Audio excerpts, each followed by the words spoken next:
Val, Francesc, doncs anem a parlar una miqueta de la proposta. Hem parlat del problema, el tenim clar, el tenim present, veiem la urgència de descarbonitzar, veiem la importància d'adquirir un futur sostenible en la nostra vida, però per començar amb la proposta, on estem actualment? Des d'on partim? Partim des d'aquest problema, però cap a on anem?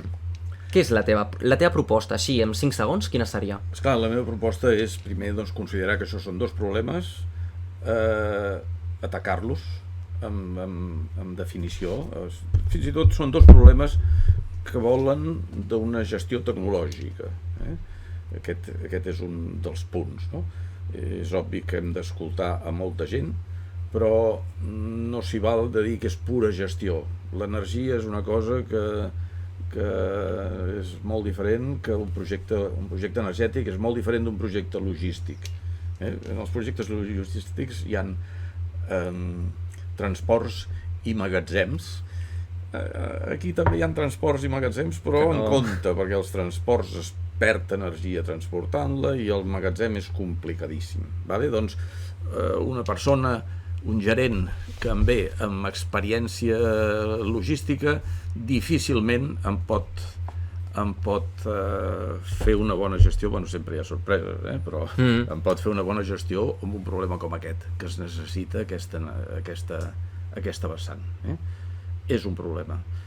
Llavors, és un problema en tots els seus nivells, perquè es parla d'empoderar el ciutadà per al tema del consum i de la producció distribuïda. Bé, aquesta producció distribuïda només és viable si té un suport centralitzat que estigui dissenyat pensant en aquesta tasca de descentralització.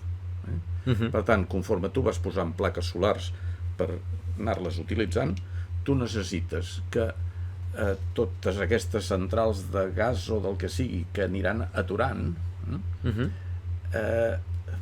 segueixin produint l'energia que necessites quan la placa no te la dona o quan el vent. Necessites aquesta gestió. I això vol dir que simplement dir-li al ciutadà basqueja't per posar plaques, amb això no estàs fent res. Ara potser sí que soc estricte. Descentralitzar és un projecte tecnològic. Descentralitzar és un projecte tecnològic. Aquesta és una. Per tant, quan es parla del terme creació d'infraestructura de producció energètica distribuïda, en compte, el més difícil a dissenyar d'això és quin és el suport centralitzat que necessites i de quina manera potser anirà desapareixent en el temps, o potser no. Bé, aquí s'hi ha de treballar. L'urgent pràcticament ho hem dit tot abans. Correcte. Ho hem dit tot. Estic d'acord. I llavors té una part, si voleu, geopolítica important. Si el negacionisme té la força que té, hem de ser molt forts, hem de ser la fortalesa. No és solament necessito una producció descarbonitzada forta perquè va bé, sinó perquè en algun moment l'he de fer servir per dissuadir, o per si en algun moment tenim un grup pro descarbonització i un altre fòssil dependent, doncs veure que estem quasi competint. I no és allò de competir en el sentit que podria ser fins i tot anticonsumista, que podria no ser anticonsumista. No, és consumir per ajudar a que el que està en dubte vingui al capítol descarbonitzat. I això és una cosa que poques vegades es tracta. Poques vegades es tracta de que necessito també, en aquest cas les centrals nuclears, per dissuadir a aquell que anirà a vendre gas com a únic recurs per cobrir les teves necessitats.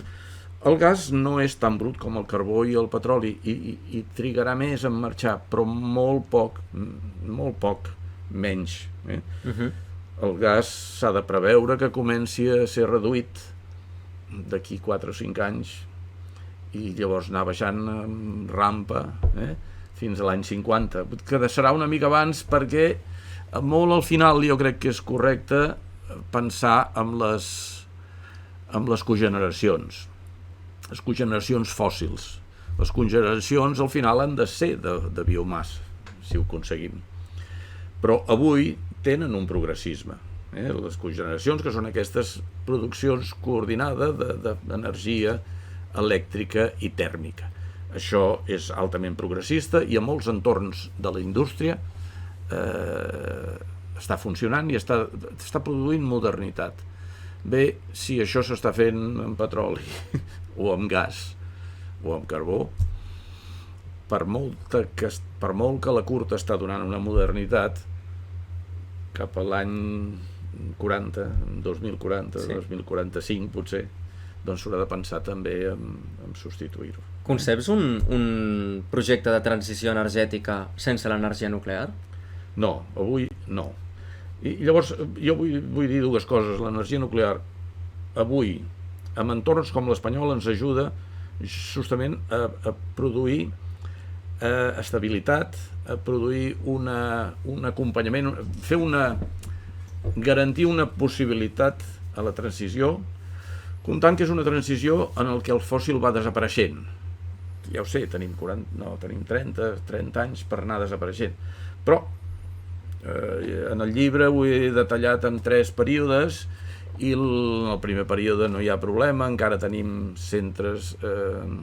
cicles combinats de gas per fer una sèrie de regulacions, però en el segon ja necessitem les nuclears. I llavors, aviam, quan anem a l'últim, quan parlem de l'any 40, per descomptat és quasi quimèric parlar de l'any 40.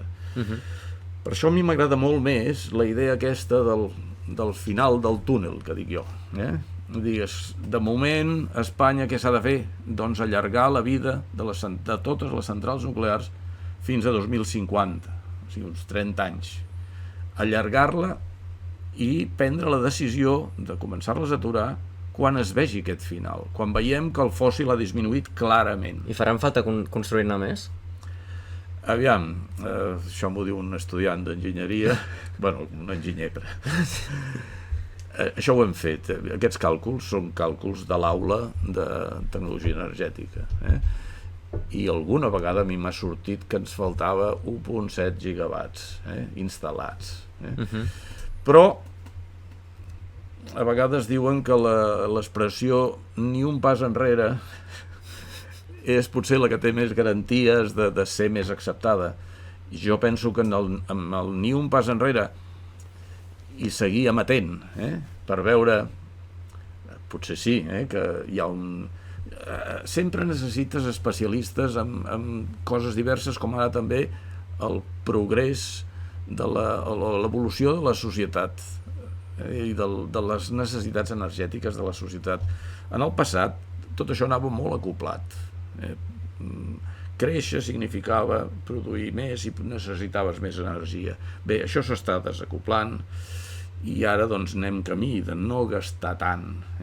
Però qui avalua a quina taxa estem descendent d'aquest consum?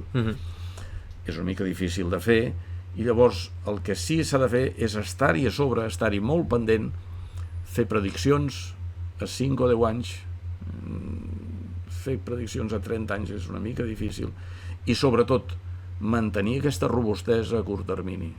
Amb aquesta robustesa assegurem que almenys les decisions seran nostres.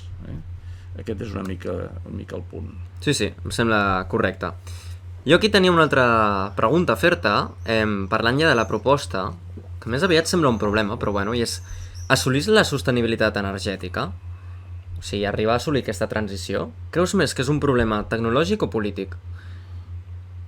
Perquè clar, pensat des d'un punt de vista senzill, entre moltes cometes, fer aquesta transició seria tan fàcil, a nivell país, seria tan fàcil com, a partir d'ara, trec tot el combustible fòssil, i parlant en energia, no en transport de moment, trec tot el combustible fòssil i l'energia la poso a produir amb nuclears i renovables.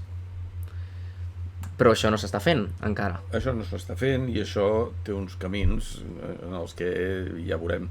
Aviam, jo penso que, com et diria, s'ha de pensar en que tot això s'ha d'estructurar correctament del punt de vista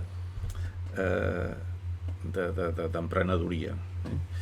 L'emprenedoria està en la base de moltes coses. A vegades et trobes amb qui diu no, és que jo tinc un altre model de mobilitat, i quan grates una mica resulta que només hi han els principis d'aquell model, i en canvi doncs és tot el que et saben proposar.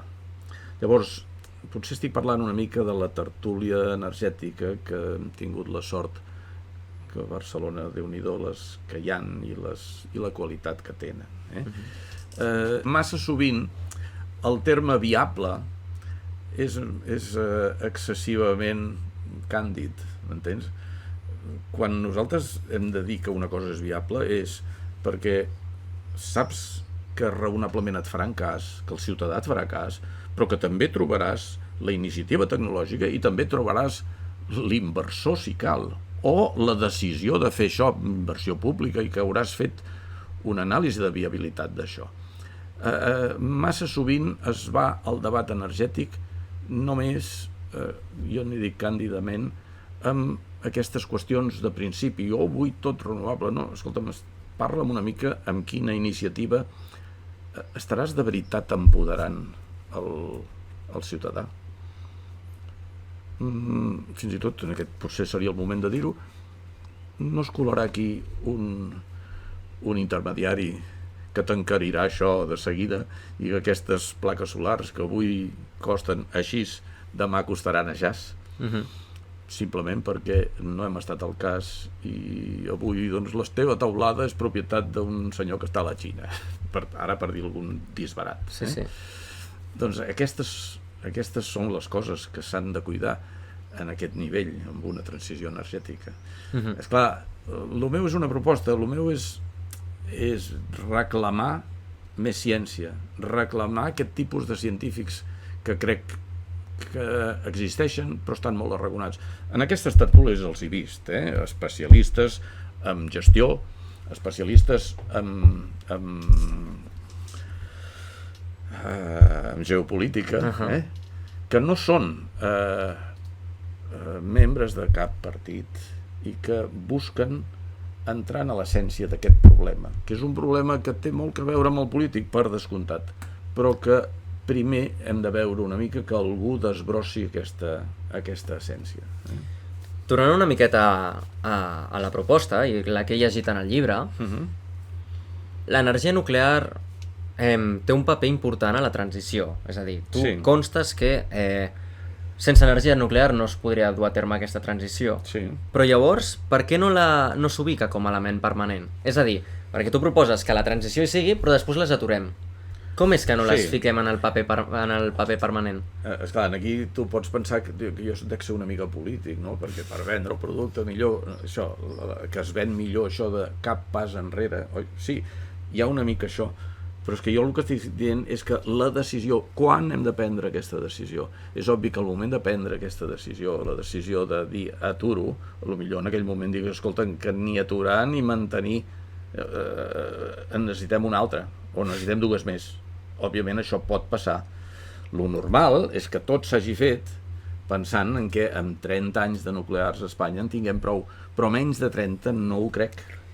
I llavors, com solucionar, o sigui, com es pretén solucionar el problema de les renovables que, bueno, quan no hi ha sol, no hi ha solar, i quan no ho fa el vent, no hi ha vent.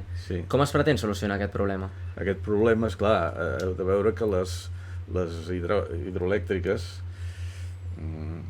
mira, a vegades pensem que a Catalunya ja no hi ha cap hidroelèctrica nova a fer, i és veritat, en algun lloc sí, en algun lloc es podrien.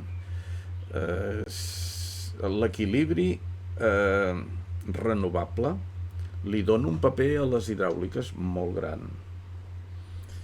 Catalunya ho té molt justet.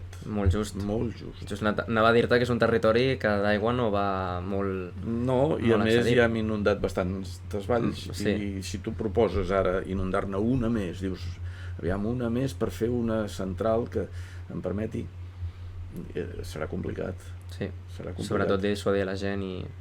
Sí, llavors aquests són el punt, no estem...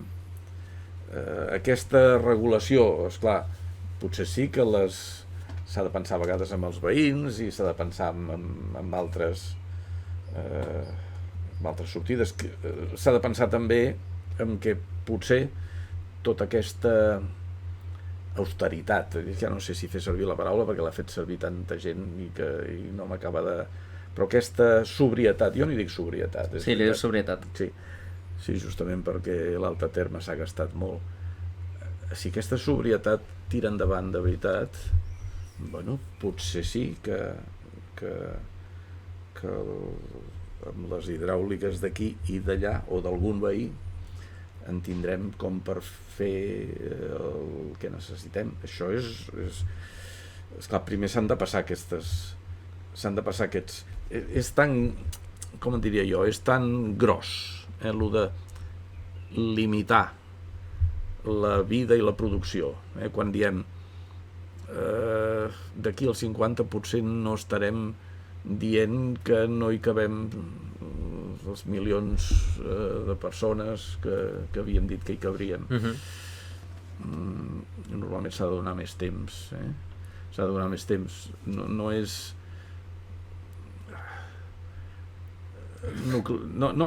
Aviam, les nuclears si s'han d'aturar un dia és simplement perquè l'urani un dia s'acabarà i el tori també i les altres espècies que tot allò que es consumeix, tot allò que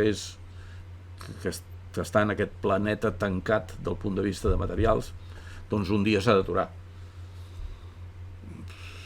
Entrar en el quan, doncs no se sap. Jo ho deixo una mica obert. I creus en l'emmagatzematge d'hidrogen? Sí. Hi creus? Absolutament, i crec que s'ha de lluitar perquè la recerca en aquest àmbit tingui una empenta. S'ha d'aconseguir. Això s'ha d'aconseguir. El que passa és que fixeu-vos que és emmagatzematge. Una de les primeres coses que hauríem de veure és que en la cultura general del ciutadà, quan algú diu és que l'hidrogen donarà molt de sí. Escolta'm, l'hidrogen ens permetrà en un moment donat emmagatzemar energia i consumir-la quan tu la vols, i farà d'una manera neta i amb unes tecnologies que ja són bastant dominants. Bastant dominades, perdó. Sí, sí. Sí, s'hi ha de seguir treballant. Anem ara a tractar un moment. Dins de la proposta es proposa que siguem nosaltres també, que busquem aquesta sobrietat, no? Que vol dir rebutjar el consumisme, en certa manera. Sí.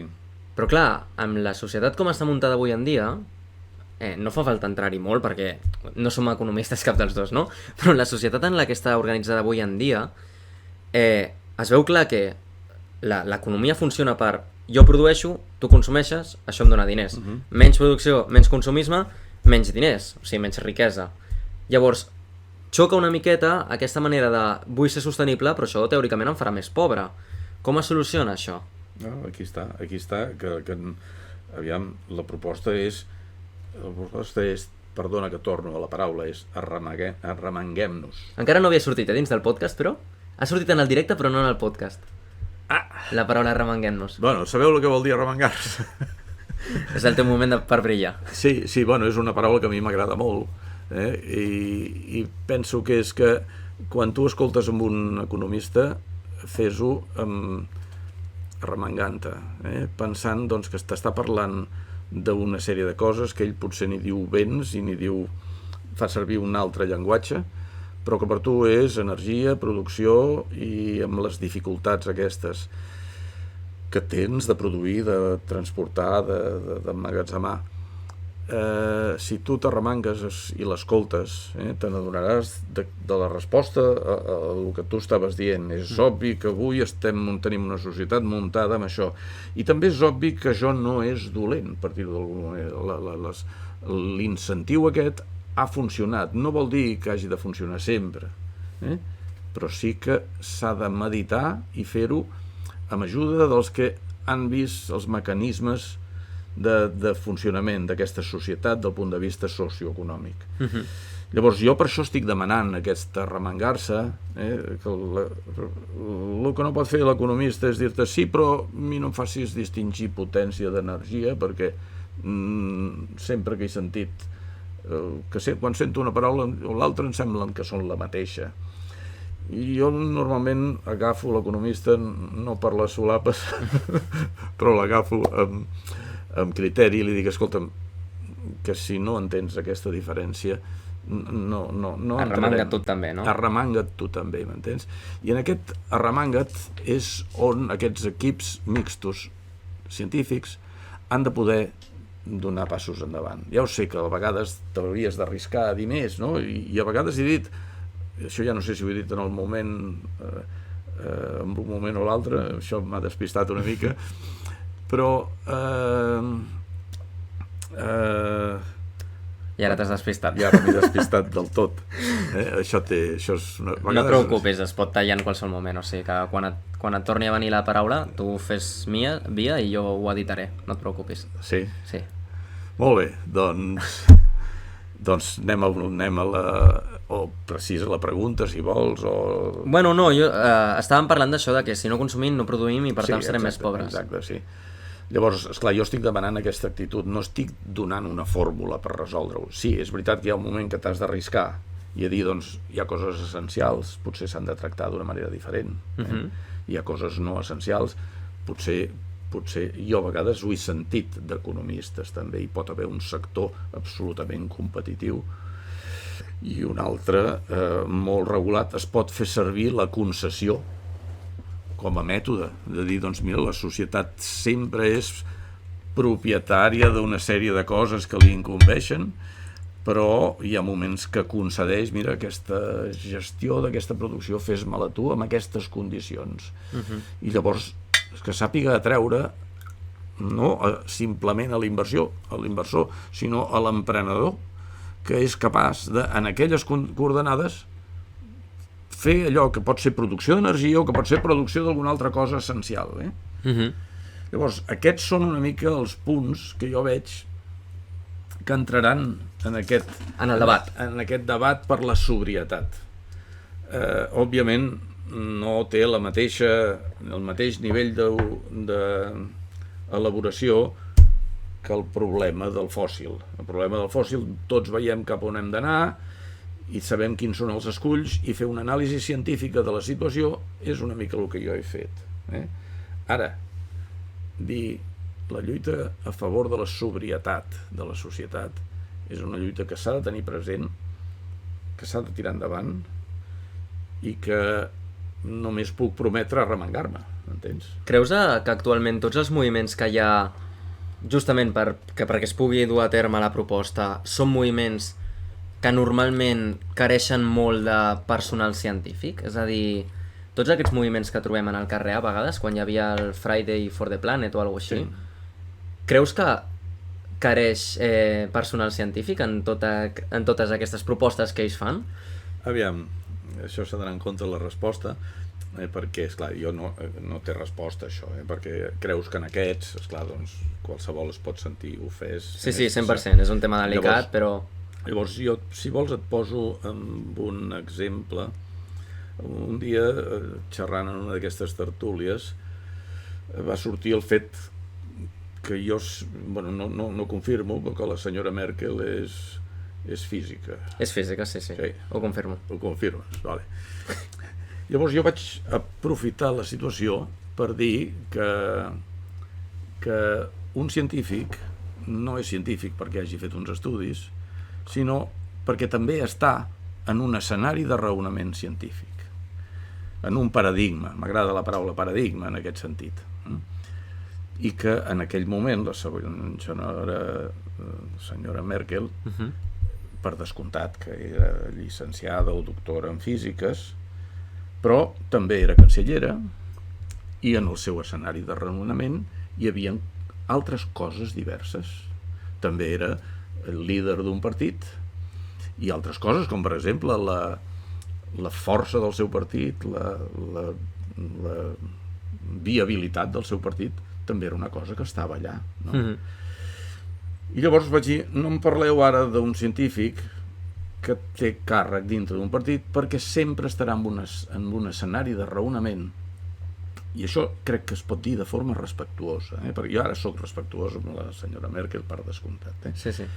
Però A mi m'agrada l'expressió escenari de raonament, perquè trobo que és més comunicativa que el paradigma o que el que sigui.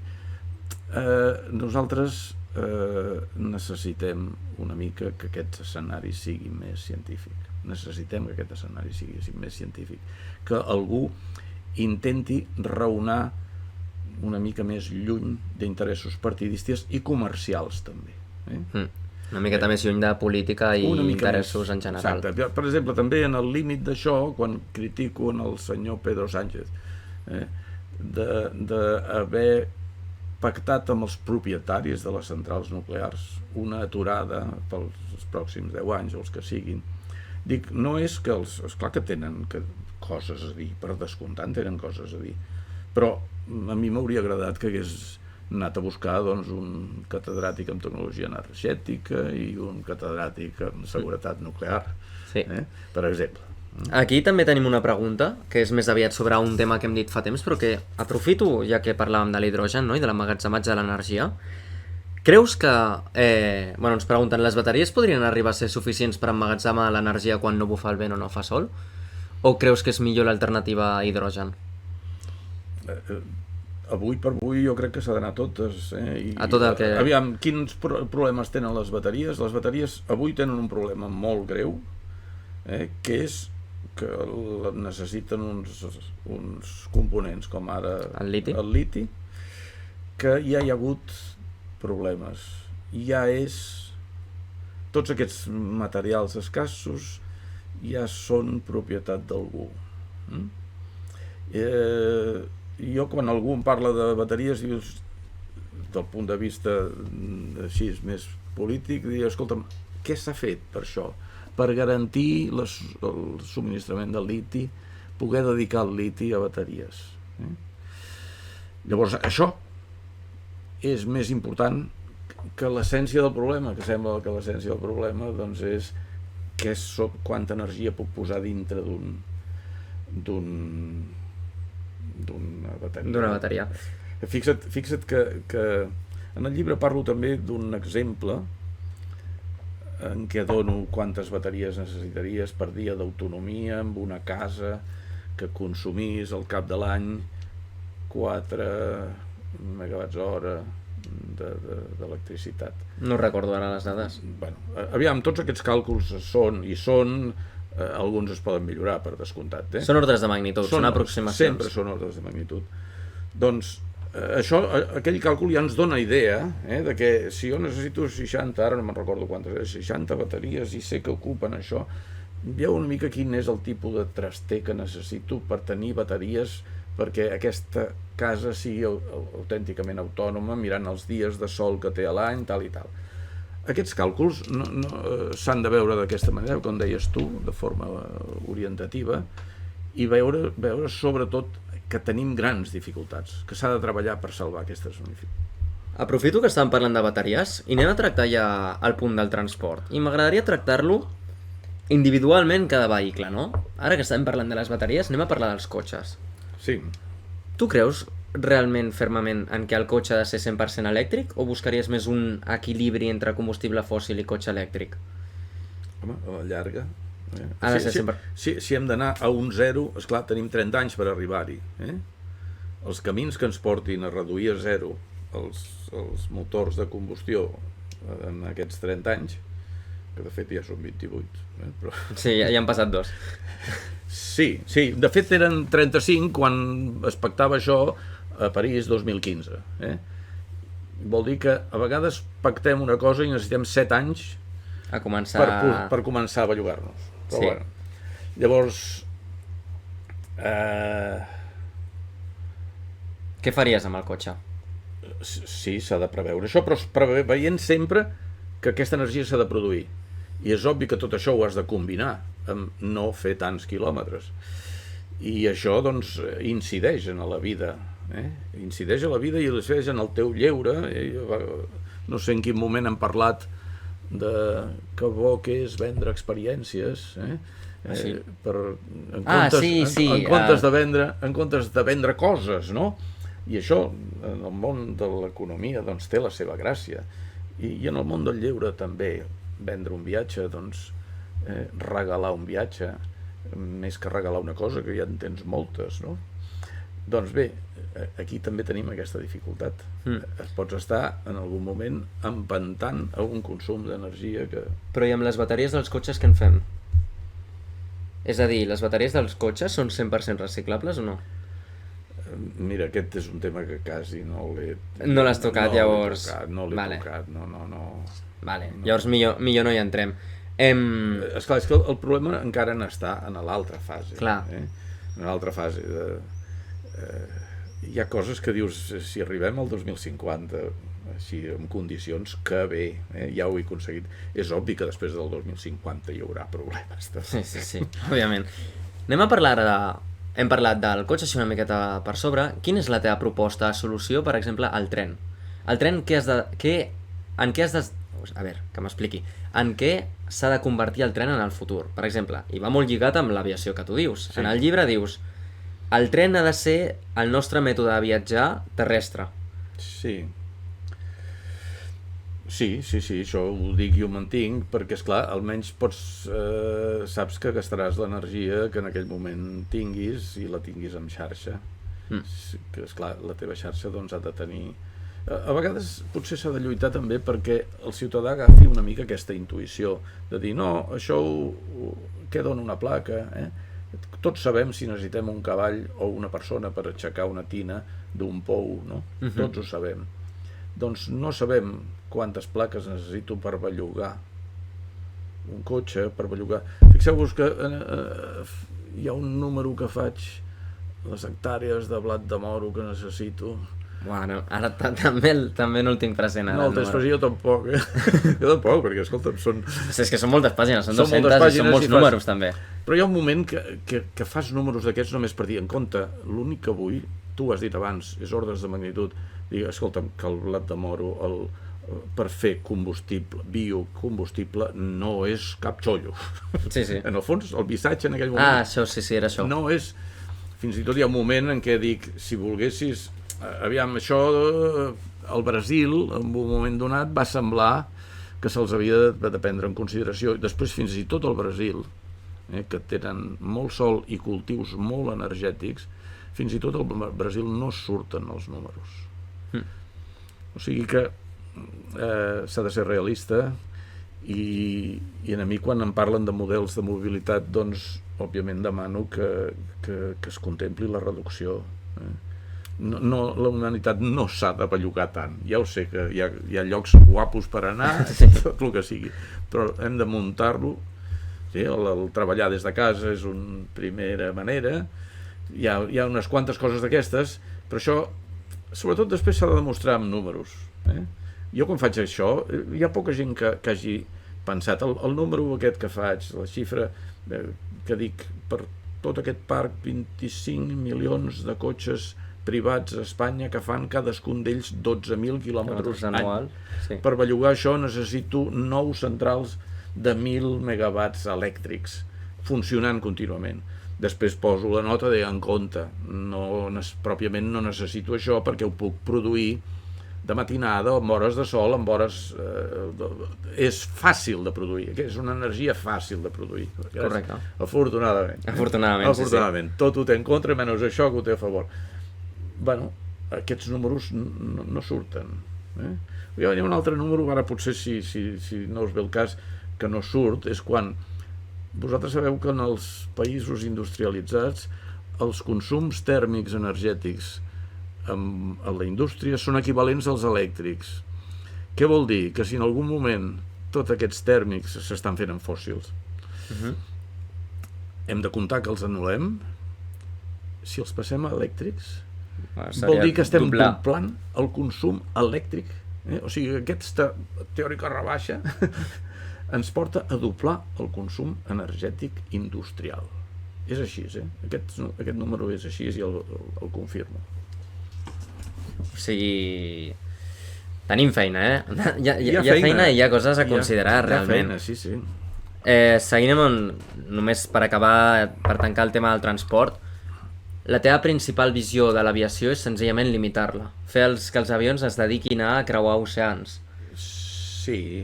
Fixa't que a vegades hi ha hagut... A França han intentat una cosa així, ja ha tingut molt mala premsa, no? Però bueno, a vegades sí, han intentat reduir, eliminar una sèrie de vols locals.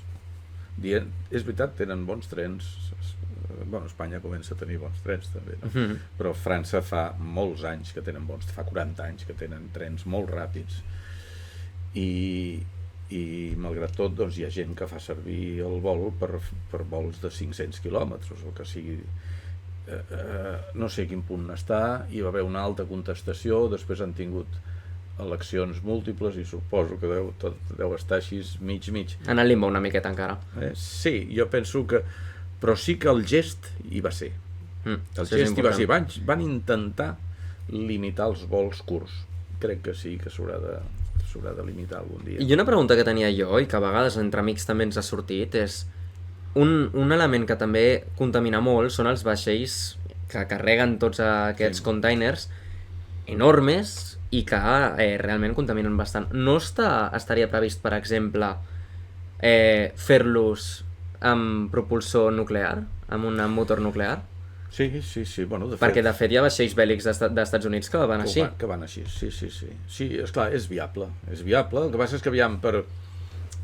esclar, hi ha dos comentaris. Un és que potser una de les coses a considerar és que potser no hem de bellugar tantes mercaderies al llarg del món.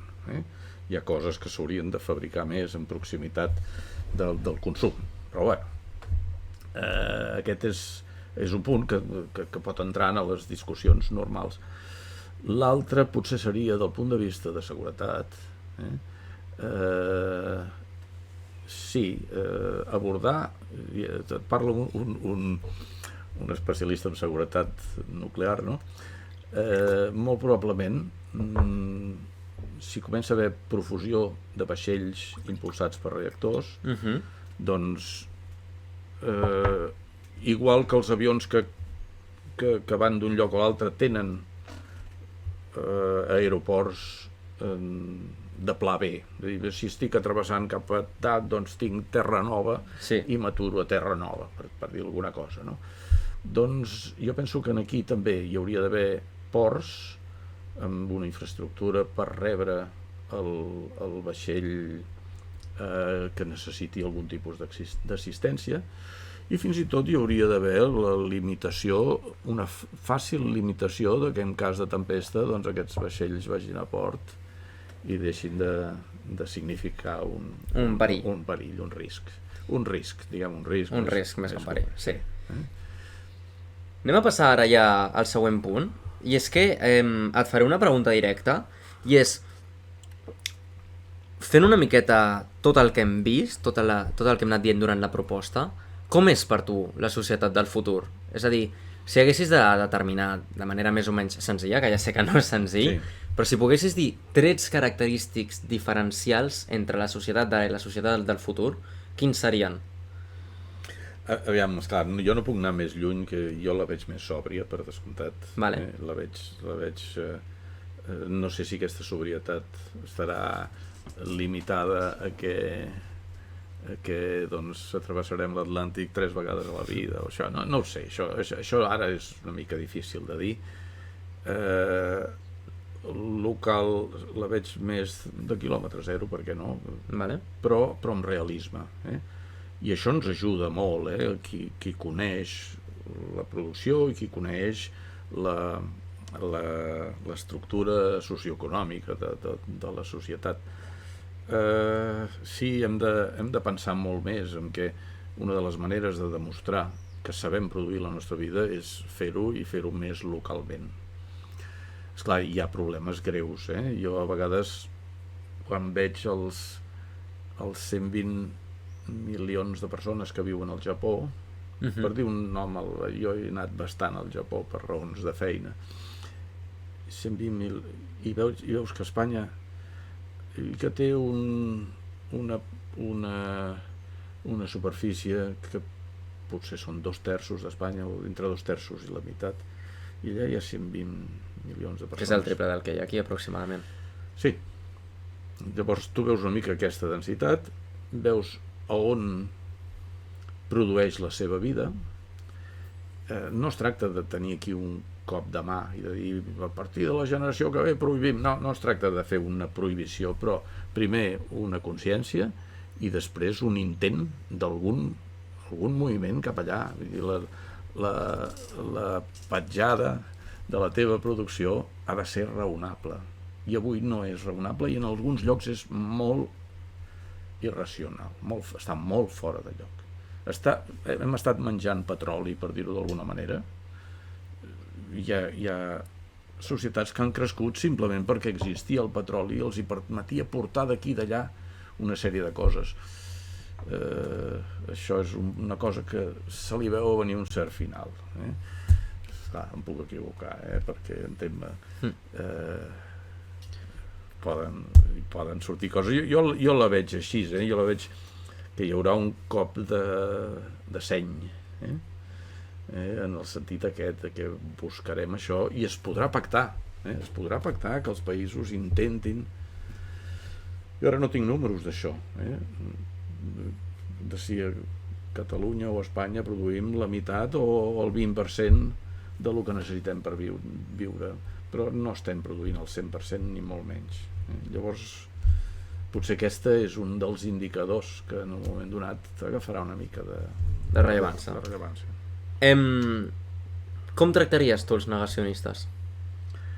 Els negacionistes... Amb la robustesa, no? Amb robustesa. Amb robustesa. En efecte, sí. Potser la paraula robustesa ha sortit poc, perquè he anat seguint el guió i això. I jo soc molt de parlar de robustesa.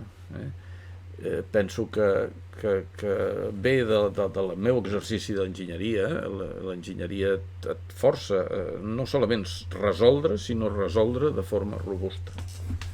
Llavors, esclar, en un moment donat n'hi haurà prou, no ho sabem, però una de les maneres és aquesta, de dir, ens hem d'estructurar els pro-descarbonització, de manera de ser robustos i forts i tenir capacitat de convèncer aquell que estigui en dubte. Si acabem convencent a molta gent en dubte, potser acabarem convencent també els productors, els actuals productors de fòssil. Clar, això també és un tema. Què li diem als productors de fòssil? O sigui, clar, països com Aràbia Saudita, per exemple, no voldran buscar... no voldran incentivar la descarbonització perquè són els principals... Ells no han signat, sí, almenys són coherents i no han signat. Si el problema és que a vegades hi ha qui signa i després mostra... Signar acords com, per exemple, a París 2015 i... Exacte. Es poden... aviam... es pot parlar de Rússia i el gas, Sí. Es podria parlar de Rússia i el gas, per què no?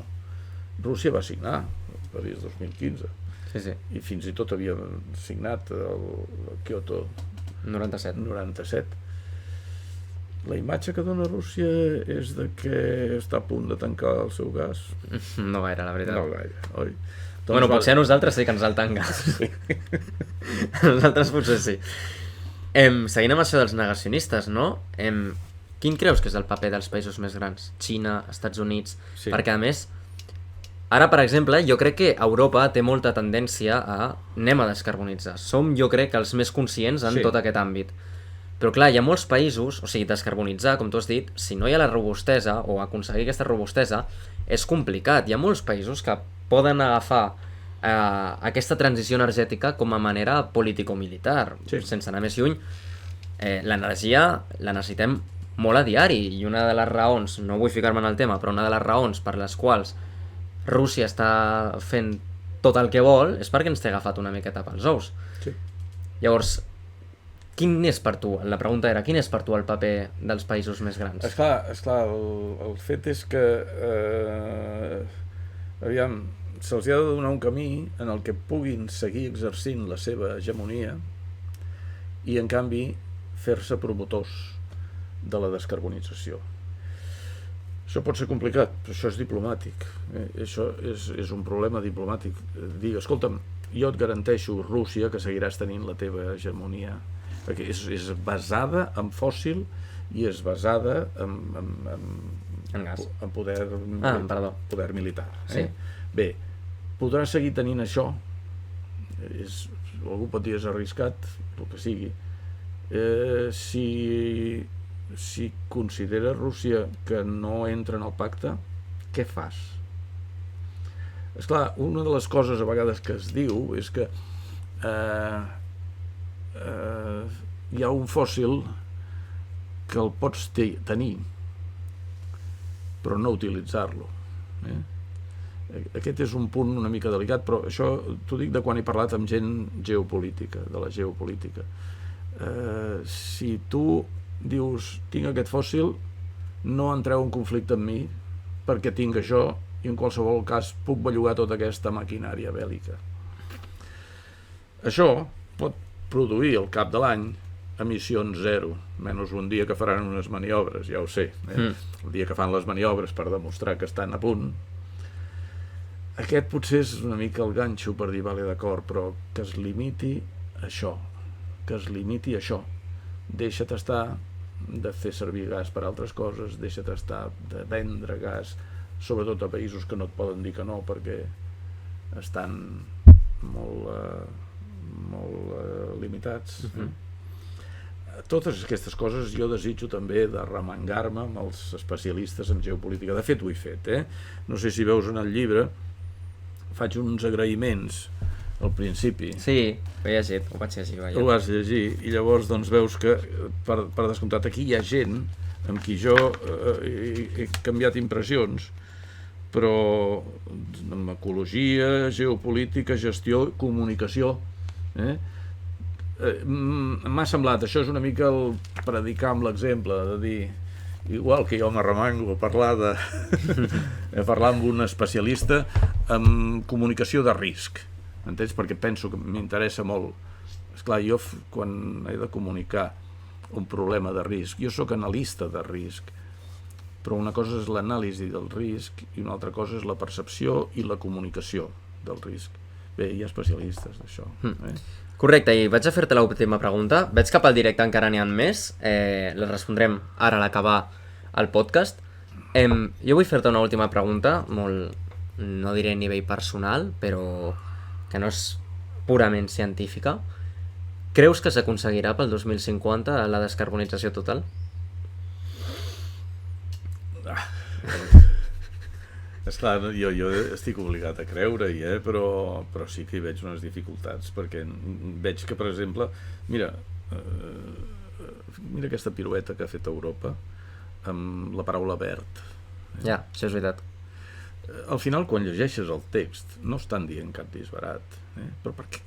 Anava a dir collons, per què collons fan servir la paraula verd? Jo estic fent servir la paraula indispensable, que s'entén, però tu quan dius les nuclears són verdes, hi ha massa gent que es despista o que es diu, hosti, de què neu? Jo, això és, aquí entro més en aquesta part, això no ho he escrit, suposo que veus que no té sentit escriure-ho, però sí que en un moment donat jo faig servir el meu llenguatge i parlo de que són necessàries, són indispensables per dues coses, per facilitar això, però després també per produir equitat en la humanitat. El segon problema serà justament veure que els països més de sud global, si no ajudem amb nuclears, se'n aniran o a la misèria o a pactar amb el carbó. Un exemple és la Índia. Si veieu, la Xina és fins i tot fiable quan et diu encara creixerà el meu consum de carbó, però només fins al 2030. Jo me'ls crec. Després del 2030 començarem a baixar i arribarem a 0 el 2050. Això és el que han dit els xinesos. I tu te'ls creus i jo també. Bueno, perquè els tenen molt quadrats. Sí, i perquè també trobes, això, esclar, ells tenen aquest règim autoritari, sí, que poden fer aquestes afirmacions. Exacte. Nosaltres no les podem fer. Doncs molt bé, això ha sigut el podcast fins aquí, el podcast de la solució, la proposta. Moltes gràcies, Francesc, per haver vingut aquí. Ara ens quedarem una miqueta més responent dues preguntes que estic veient aquí. Moltes gràcies també a tu i a tots vosaltres. Us recordo que aquest podcast, aquesta entrevista s'ha inspirat sobretot en el llibre que ell mateix ha escrit, el llibre Transició energètica, què és urgent i què és important. i bueno, que farem un sorteig també d'aquest llibre, així que estigueu atents a les nostres xarxes que ho durem a terme. Repeteixo, moltes gràcies, Francesc, per haver estat aquí amb nosaltres en directe i haver donat el teu temps. I, nois, a reveure! Vagi bé!